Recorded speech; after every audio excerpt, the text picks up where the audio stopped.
и грязь. Снова еду в гору, выпадет ли масть?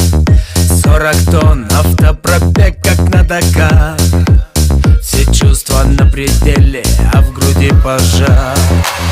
Тоннар идет, а за спиной опасный груз. Мотор трещит по швам, я еду, не сдаюсь.